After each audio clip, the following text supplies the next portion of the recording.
You're showing us the way. Good morning, and happy Saturday. Y'all heard the music. You know what time it is. Community Coffee. I am Kimberly Holmes Ross with Evanston Cradle to Career, where we work with over 40 partner agencies and organizations to make Evanston the most equitable place it can be. So I am here this morning, as we are every Saturday morning, with Radio La Difference and Mr. Man. Good morning, Mr. Man. We love this platform. We've been with the radio station for, the better part of the year. So we love being here. This is a great partnership. I am here with the advocates. Good morning, advocates. And with our city manager, Erika Storlie. Thank you, Erika, for getting up early this Saturday morning and joining us. We are here today to talk about money, money and budgets. We all want to talk about that. And we really appreciate you getting up and joining us and sharing some of the 2021 projections for the budget, and we know the budget got approved. So we're just here to talk. If you have some questions, please share this video. Let people know we're on. Put some stuff in the comments, and we'll try to get to it. Share this video, though.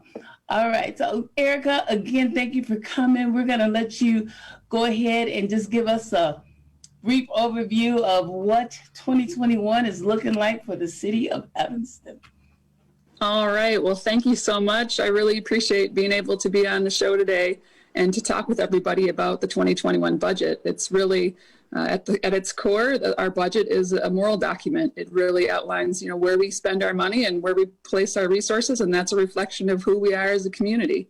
So everybody knows it's been a really tough year with revenues being down. We had a large deficit in the current year, about $12 million that we didn't get, that we anticipated getting because people weren't going to movies and people weren't eating in restaurants. And so we lost a lot of revenue this year, and we had to make a lot of hard choices just to get through the current year. And then turning towards next year and planning, we're in a similar situation where we don't know when we're going to be going to in-person events and crowds and parties and football games and all of the beautiful, wonderful things that make Evanston the great place that it is. And along with that comes, tax receipts that help fund all of our programs and our services. So going into 2021, we knew we had a tough job ahead of us to tighten the belt and to really be creative about how we were going to fund the various programs and services that we provide. But we did have a lot of conversations with the community about what the priorities were and how we were going to go about sort of bridging this gap that we found ourselves having. Next year's budget started out with an $8 million deficit. So if you just think about that in terms of the span of 2 years, having to do all the things that we do with $18 million less, that's pretty significant. So we really tried to leverage all of the outside sources of money that we could, looking at grants and other types of pass-through money from the federal government. Of course, we're very hopeful that there'll be some kind of federal aid package that gets passed. It's been talked about in the House for a long time, since May. It's talked about a lot right now. Again, we haven't seen anything passed yet, but we remain hopeful. But we can't pass a budget on hope, so we have to have real dollars. And going into 2021, excuse me, one of the biggest priorities that the community talked about was, preserving our response to COVID, making sure we had adequate staff that could do our contact tracing, that could continue to do our site visits that we're doing at all of our congregate living facilities and long-term care facilities, really making sure that our most vulnerable residents were protected against the pandemic and everything that's coming along with that. And also looking at how we're providing the services that we're providing and if we could provide them in a better way. And what I'm talking about there is our police response. So that was a big issue for us this year, one that the council really took a good look at and continues to focus on. We want to look at the ways that we respond to 911 calls and see if there's a way that we can do it and to provide a better service. And the council's focusing right now on responses to mental health crises. So if somebody were to call 911 and have a mental health crisis, it's not necessarily the best response for an armed officer to come to that situation, but that's the model that's in place right now and has been for a while. Not necessarily the best, though. Potentially, we could provide that service with trained professionals in the mental health field who specialize in this kind of intervention. So I think our police officers have historically done the best they could. We try to give them the best training we can. But if we can provide that service better, we want to do that. So the Human Services Committee has been tasked with looking at alternate models for 911 response, and they are coming together with a plan on how to provide that first tranche of services that we're going to review, which is the mental health calls in 2021. So that was a big focus of the 2021 budget, was how are we going to shift dollars from the police department to this new program to make sure that we're providing this service the best way we can. And when we get through that pilot program, which is expected to start next year, we're going to shift our focus to other types of 911 calls that also don't require an armed officer to respond. A lot of our lower level, like neighbor disputes, things like that, that also could be responded to with a trained professional who has those de-escalation training and other sorts of collaborative tactics. Could be a better response than having an armed officer. So we're looking at all of these things. Police response or police services is the largest part of our budget. That makes up the greatest portion of where we spend our money, because the safety in this community is absolutely a number one priority. And we continue to support the Evanston Police Department in their efforts to keep us all safe, because we understand that even though there's a better way to do certain things, there's also a need for a highly trained police force. Our community has some challenges and some crime, and that's not going away. So we want to make sure that the police department still has the training and tools that they need to continue to do the job that they do. So any questions on that before I keep going? Well, I think we have a lot of questions. This sounds like some good stuff. And in the midst of this pandemic, it's good to know that we're still thinking about other things. We're thinking about responses and especially concerning the police. And I'm going to segue and stop and let our president, Ms. Marquise Weatherspoon, ask a question, because I know she's with the police right now. She's not in trouble, but she's with the police officers right now. And I'll let her tell about that event. And then I know she has a budget question. Good morning, everyone, and happy Saturday. Thank everyone for joining us for our community coffee. And it's so nice to meet you via Zoom, Erika. Welcome. Thank you. I actually did have a budget question. After reading over the budget that is posted on the website, I noticed, and maybe I'm wrong, so please clarify this for me. There are $2 amounts that really stood out to me. One being the motor fuel, and then one being the affordable housing. Now, the motor fuel seems to be significantly higher than the affordable housing, when in Evanston, we have a very great concern and very great need for affordable housing. So I'm wondering, why is that? I think by motor fuel, are you talking about our fleet fund? No, it specifically says motor fuel. There is a line that says fleet fund, but then there's also a line that says motor fuel. Okay. Yeah, I know typically we've spent anywhere between $500,000 and $1 million a year on gas or fuel for all of the snow plows and the street sweepers and the trucks that do all of the sewer work. So we actually have some pretty high fuel costs. We've been lucky the last couple of years that the cost of fuel has gone down, and that's saved us some money. But, excellent point. It's hard to swallow that we potentially might be spending more money on fuel than we're spending on affordable housing. I don't know off the top of my head what the budget is for the Affordable Housing Fund for next year, but I know we did spend a significant amount of money this year. $2 million was allocated from our Affordable Housing Fund to the affordable housing project that's being developed on Howard Street, a 60-unit all affordable development that just broke ground a couple of months ago. So I think I don't have the Affordable Housing Fund budget in my head, off the top of my head, but I know that the City Council is having a special meeting. We used to have a quarterly meeting on affordable housing to give updates on where we were. That meeting has sort of gotten off schedule with the pandemic, but we're planning to have that meeting in January. But I would be happy to get you some more information about the Affordable Housing Fund and take a look at that and see if that's true, and if it's true, what we can do about it.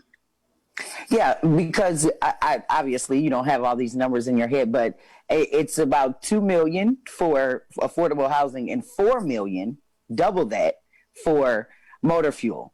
So that's to me, that's pretty concerning. Because I actually know what you're talking about now. So the motor fuel tax fund, you spurred my memory. The motor fuel tax fund funds street resurfacing.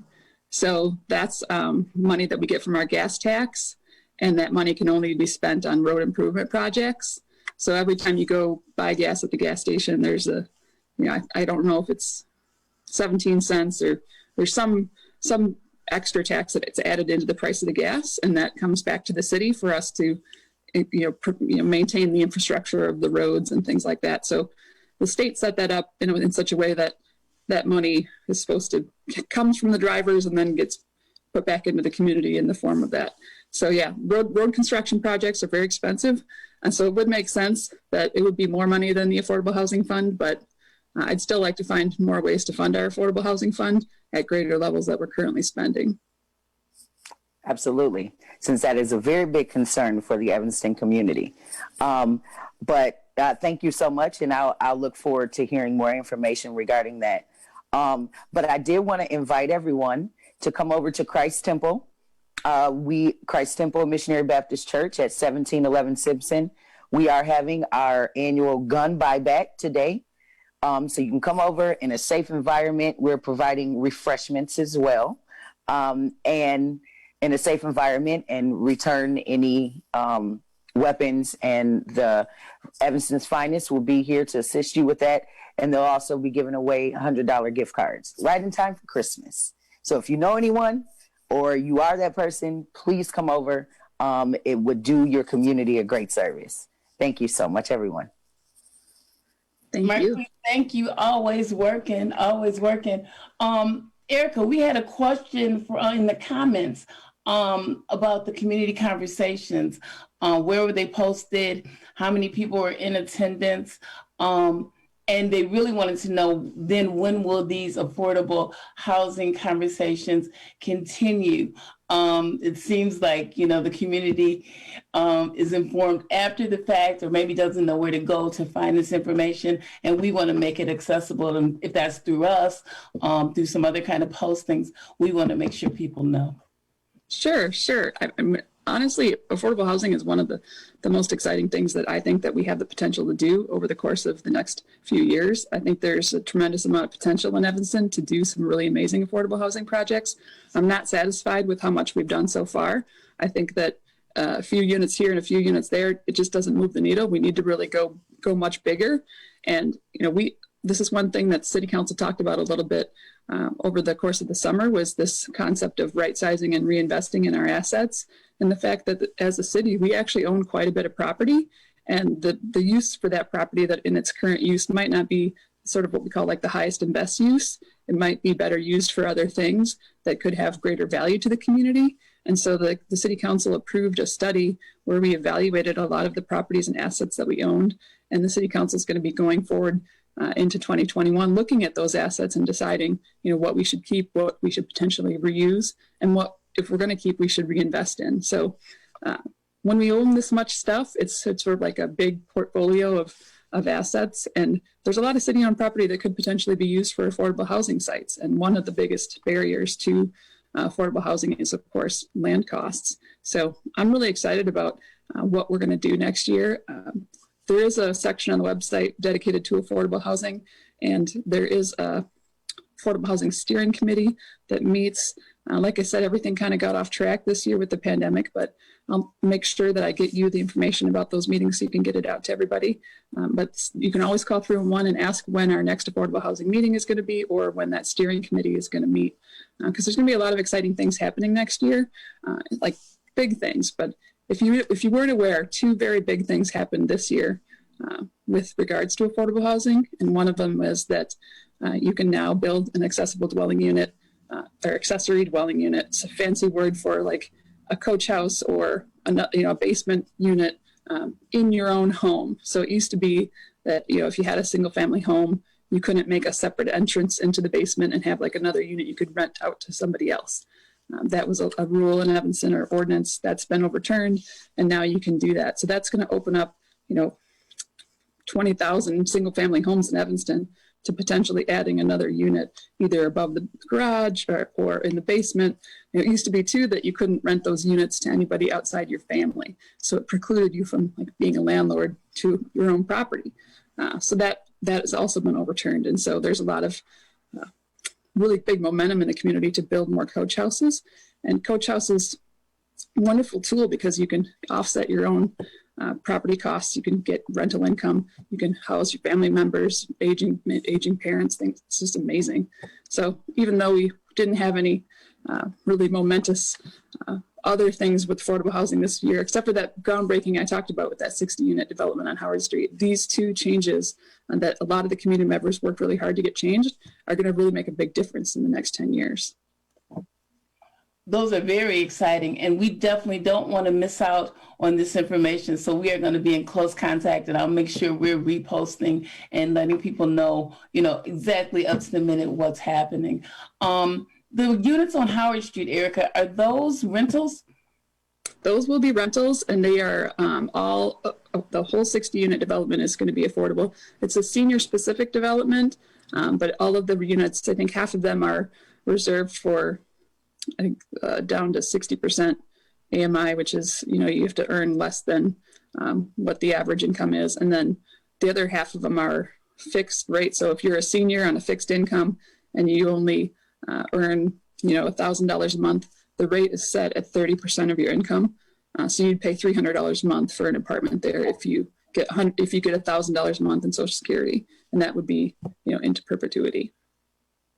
I'm excited for our seniors. We have a lot of seniors. I'm going to be one pretty soon, I guess, that we need to take care of. So that is amazing. Ms. Trina Gregory, I think she has a question. Well, my question, it goes back to affordable housing, and it usually does.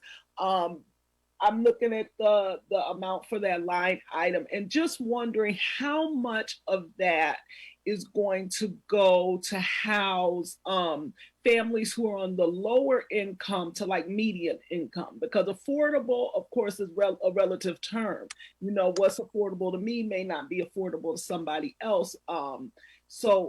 So it's great that the housing is going up for the senior citizens. Is there anything that's going to happen for lower income to medium income families? Yeah, so that's I would say too, and families, we talk with affordable housing developers all the time, and the toughest to build is for families, 3-bedroom units. It's very challenging, mostly because you need more space and because it's just, I'm a big affordable housing advocate. I love to talk about affordable housing, but everybody's like, I'm okay with affordable housing as long as it's not in my backyard. And so that's our challenge in Evanston, is to try to make it so that affordable housing is something that's embraced from north to south and east to west everywhere, and that we don't concentrate it in any one area of town, and that these kinds of different types of housing are available everywhere. And we do have a couple of different programs that do serve that lower income. One of them is called this tenant-based rental assistance. We call it TBRA for short. Every year we spend $200,000 on a program that funds rent for families for the entire year. So once you get into this program, you're housed, your rent is paid, and it's good for a year. Because the idea is once you can get stably housed and you can have some reassurance that you're going to be okay for a year, you can get yourself onto a path where you can, get your feet underneath you if you have had some hardships, and then you can get into a place where down the road you might be able to start making more of your own rent payments. So we do have that program. It's actually really successful. It's a good way for unstably housed families to have stable housing and to get their kids. A lot of the kids are kids that were homeless going to the District 65 schools. So that need was understood. And so a lot of funding was put towards it. But right now we're really focused on the eviction moratorium expiring December 31st. very concerned about what might happen to Evanston residents at that point in time if they've been hard hit by the pandemic. So we've been using, we had a pretty good amount of money from the federal government through our community development block grants. So we've been trying to divide up all of that money to make sure that we are working with people before they might become displaced so that we can prevent them from becoming displaced, and also rehousing people who have already become displaced. Because even though we have this eviction moratorium, some evictions have happened. And so we've been able to house people, helping with connections for the homeless. They've already housed 200 people, which is a pretty amazing amount of people to house in the short time that we've been in this pandemic. They started out in some transitionary housing at local hotels, and they have been housed into like regular apartments and homes out of that sort of transitionary housing. So that's an effort we're really proud about. We're going to talk about that at our meeting in January too, what the impact of that has been. So we do have a lot of good programs that are targeting sort of that non-senior demographic, but certainly always more we can do on that area. Erika, I'm glad you talked about stable housing as well, because if you don't have stable housing, it's hard to concentrate on a job, school, the kids, food, everything, if your housing is not stable. So I'm glad you're addressing that, not only affordable housing, but stable housing. We have a lot of transient families, meaning they're just going from place to place. And of course, that is not stable. I'm going to go ahead and pass it to Betty.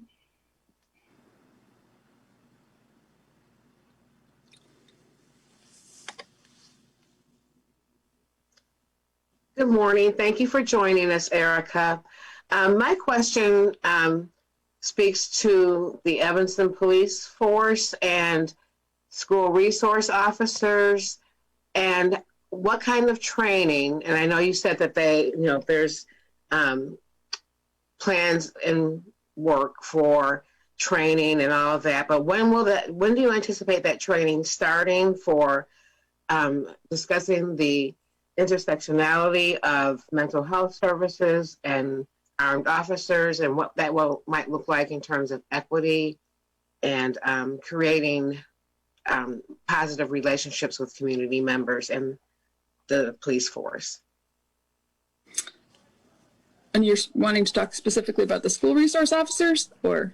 The school resource officers that will be in place in schools, what will that look like in terms of creating relationships where the students aren't feeling like they're being policed, but have positive relationships? What kind of training will the officers receive in terms of equity and positive relationships, building positive relationships? And will that training be ongoing, or will it be like a one-shot deal? No, that's one of the biggest things about training, not just with police officers, but with everybody, is that it always needs to be constantly refreshed. It's not, we do training every year on sexual harassment, all of these different topics. And if it's not that we intentionally forget, it's just that there's always a new angle, there's always new tactics, there's always different ways that we can approach situations. And so the biggest thing with police training is that refresher. So the Chief Cook has done a really phenomenal job, I would say, on evaluating the training that police officers receive, and then making his suggestions as to how we can enhance it and how we can maintain it, because those two are equally important.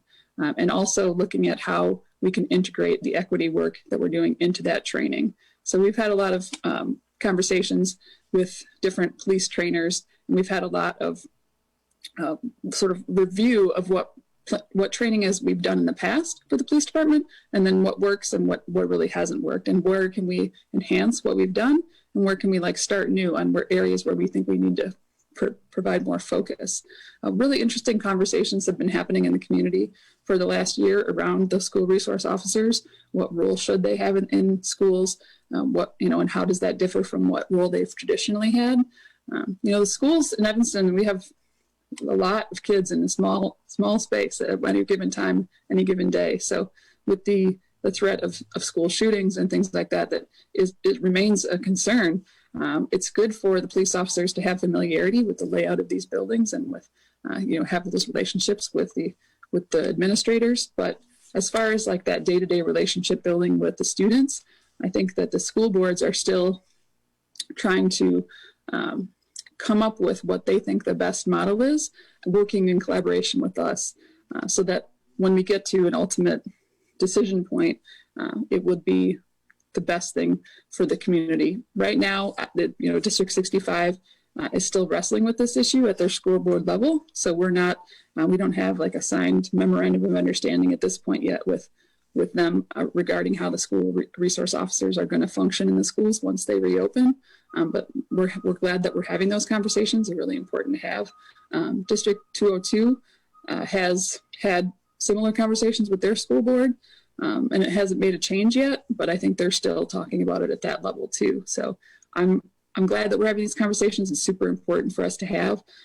The school resource officers, when you need them, you really need them, especially if it's a life and death situation with what we've known is possible in schools. But also we need to be careful that we're not putting kids in a situation every day where they feel like they're not able to feel safe, because not everybody feels safe if a police officer is present, and we have to acknowledge and understand that. Thank you. And I just have one additional question. That I've heard some talk about Northwestern and whether the city of Evanston should provide police protections for Northwestern, or if they should participate in the funding of that. Could you speak a little bit to that? Yes. I love talking about this. This is one thing that sometimes people just want me to send them a bill and then hope that they send us a big check. But it's challenging. I mean, Northwestern does have their own police force, and that actually does help us tremendously because they cover the campus when it comes to thefts and all kinds of other things. So that's resources that we don't have to put forward over there. If we had to provide police services for the university, it would cost us a lot more money. I know they released their budget for the university police, and I believe it was $10 million a year they spend on their police department. So I'm not sure it would cost us that, but it would certainly cost us a lot more, and the taxpayers of Evanston would have to pay that unless the university were to participate in that. But the fire service, Northwestern does not have a fire department, and they do use quite a bit of our fire services. Some of those calls are reimbursed. If a student is transported to the hospital, we get reimbursed through insurance and things like that. But if it's a fire call and there's no transport, then that's just not costs that aren't recouped. So we are in discussions with the university talking about ways in which they could, contribute towards that cost to offset it. We do have the Good Neighbor Fund, which was, in place for the last 5 years, did support some level of fire service. But we want to see that number increase, because any contribution to the community that Northwestern can make in a monetary way really helps all Evanston residents in terms of lessening that property tax burden, and just making it a little bit more equitable for everybody if we feel like they're paying their fair share for the services that they consume.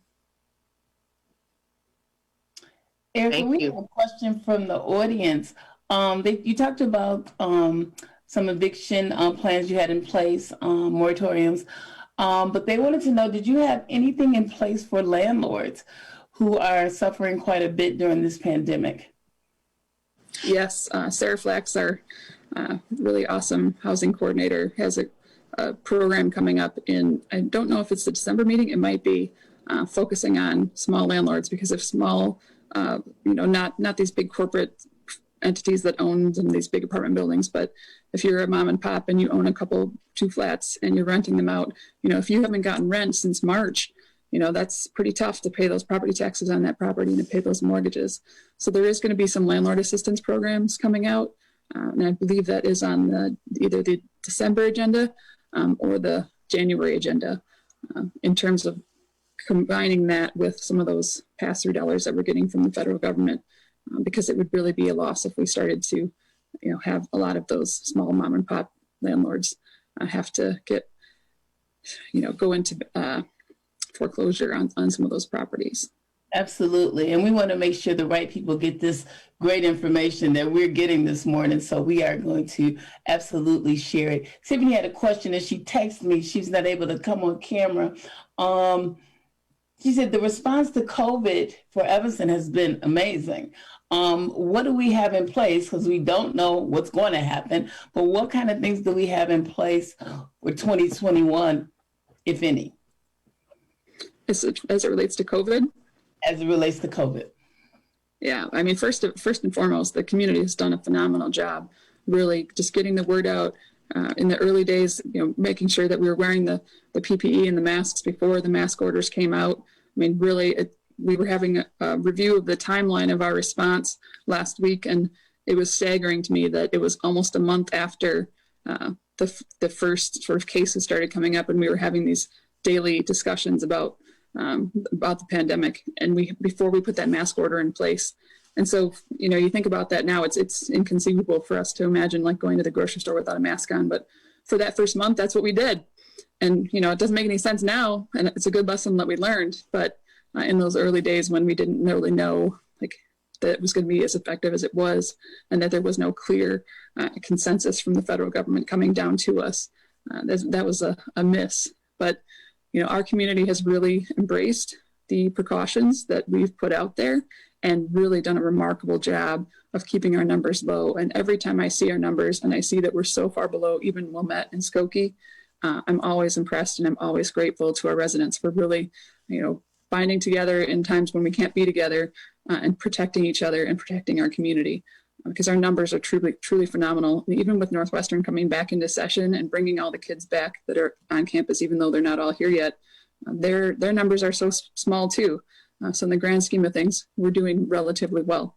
That doesn't mean we're not experiencing the same surge that's happening nationwide, but we really are, on the whole, doing all the right things. But 2021, it's going to be hard. We're going to have this community spread that you can't really do anything. You can't let your guard down, and you can't get fatigued, because this is a long game, and the vaccines are coming. Like, we're seeing that potentially the emergency use of these vaccines might be approved next week, and we could start seeing doses coming into the community for healthcare workers as soon as, the 19th of December, which is phenomenal. But it's going to take months and months and months for us to get this vaccines through to everybody that needs them, and then to even think about getting kids vaccinated and back in school sometime, hopefully maybe next fall. So we have a long road ahead of us. Our health department has been really amazing throughout all this. They've staffed up in order to do all the contact tracing, and contact tracing really makes a big difference. Chicago didn't do contact tracing at all. They still can't. They just have too many cases. It's impossible for them to do. But Evanston has done contact tracing from day one. And every time there's a case that's identified in Evanston, we do a full contact trace, and we notify everybody, and we ask them to isolate. We give them an opportunity to isolate at home, other places if they don't have a place to isolate at home. And I think that's really helped really mitigate the spread in the community, is because we've been doing those, and we'll continue to do those. We'll continue to operate our food pantry. We'll continue to do all the various outreach that we're doing to, like I said, we do these site visits at our long-term care facilities. So there's a lot that we're going to continue to do, and then, focusing on helping people get back to their pre-pandemic routines of taking care of their health as far as it relates to your everyday health, getting mammograms, getting colonoscopies. All of these things have sort of been put on pause, but cancer doesn't take a break. That's still out there. So we got to make sure that people understand that it's now safe to go to the doctor if you need to, and you need to start getting those regular checkups again too. So we'll be focusing a lot on that in 2021. Yeah, I'm really proud of our community too. And speaking of which, I'm super proud of our students. The mayor partnered with our student advocates for Behind the Mask. If you've been watching us, you've seen the Behind the Mask videos we've been playing. If you read the e-newsletter from City of Evanston, every week they feature one of the entries. And that was in September, and we were going to go for a month. But with the rise in numbers, we didn't think it was responsible to come from Behind the Mask or in Behind the Mask. So Behind the Mask is ongoing. We are still taking entries, but we want you just now to enter so we can feature you. We had 21 entries. Everyone who entered during our contest time receives a gift certificate from Insomnia Cookies, Yum, an Evanston business. And again, you're going to be featured on our website and in the City of Evanston e-newsletter. So everyone's a winner. everybody won. So people were asking me who won. And you can see those entries on the website. We have videos, PSAs, poems, art installations from preschool through high school. So great job, students. Great job, community. We have to keep up the good work. Erika, thank you for joining us this morning. I learned a lot. I hope you guys did. We are going to be sharing all this information. This is an ongoing process as far as budgets and affordable housing. Things change all the time. Budgets are projections. So Erika, we know that you guys at the city have room for community participation. We just want to make sure the community is there participating. So we look forward to continuing to work with you. Thank you for coming on this morning, Mr. Mann. Thank you as always. Everyone have a safe and happy Saturday, and we'll see you next week.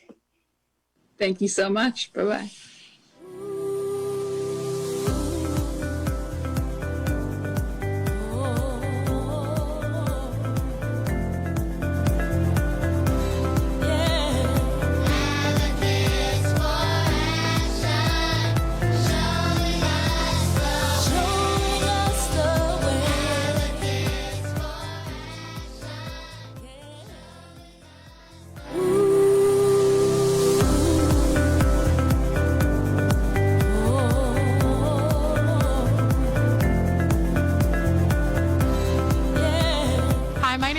Copeland, and I'm 40 years old. I'm a working mom of 2 girls. I'm married, and I live here in Evanston, Illinois. I decided to become a member of Advocates for Action because I found that it was a really innovative way to get involved in the community, basically recognizing that as a citizen, you don't necessarily have to have a title or a leadership position to empower yourself and be an active voice and make change.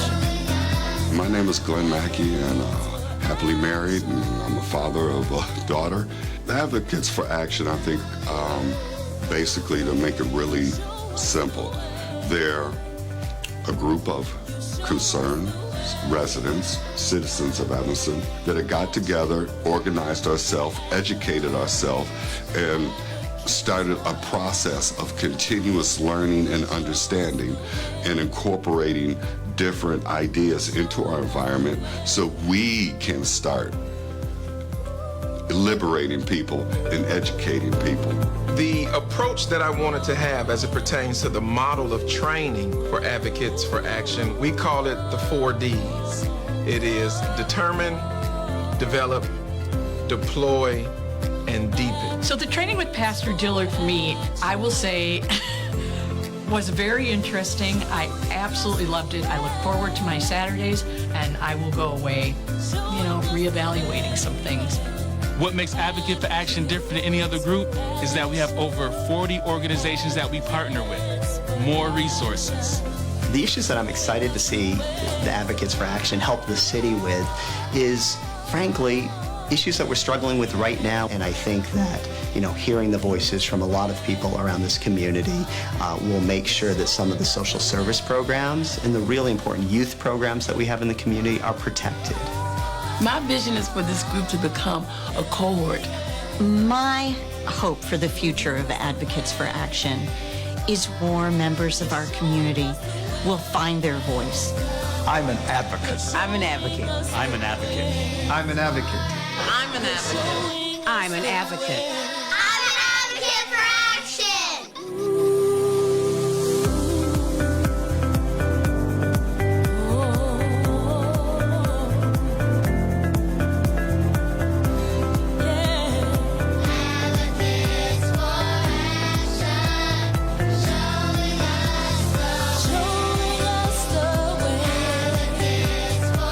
Listening to Evanston Cradle to Career Advocates for Action on Radio La Difference.